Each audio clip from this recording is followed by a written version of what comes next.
Hello, I'm Kevin Berger, author of Atheism is Untenable.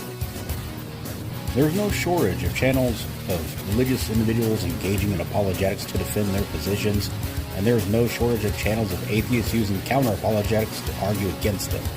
But what about atheist defense of their own positions? Who is holding them accountable?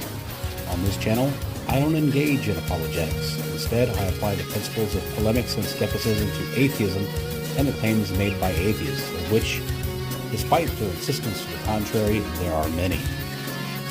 This is Justified Nonetheless.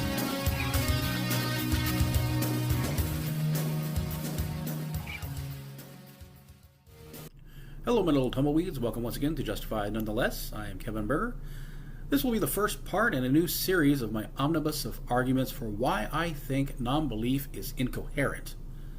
We will begin with arguments from ontology, the branch of metaphysics dealing with being and existence. So without further ado, let's take a look at that argument. The nonbelief is incoherent omnibus. Number 1. The argument from skepticism. Premise 1. Belief should be apportioned to the evidence. A wise man, therefore, proportions his belief to the evidence. David Hume, 1748. Premise 2. Beliefs are propositional attitudes that manifest in reality as corresponding neural activity. A propositional attitude, then, is the mental state of having some attitude, stance, take, or opinion about a proposition or about the potential state of affairs in which that proposition is true. A mental state of the sort canonically expressible in the form SA that P, where S picks out the individual possessing the mental state, A picks out the attitude, and P is a sentence expressing a proposition. Premise 3.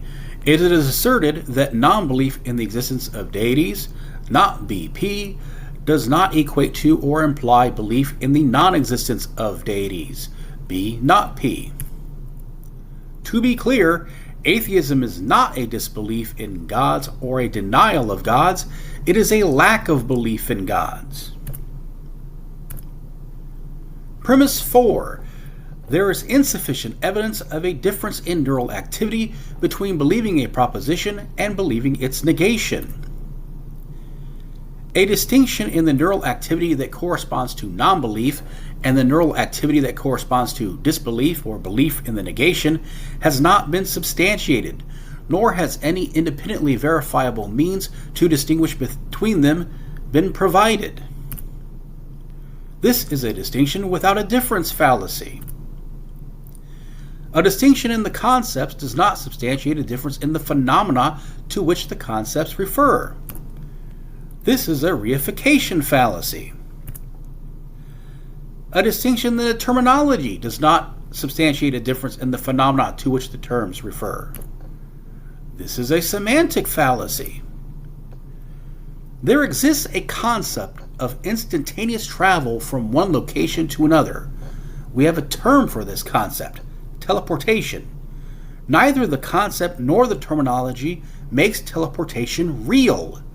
Non-belief is no different.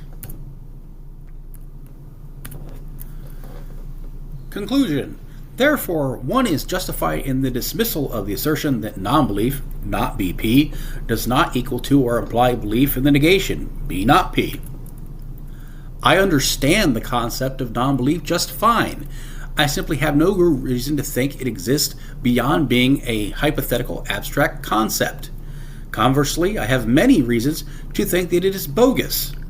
A distinction in neural activity that does not manifest in reality is indistinguishable from a distinction that does not exist. Because there is insufficient evidence to substantiate its existence, I am justified in dismissing the assertion.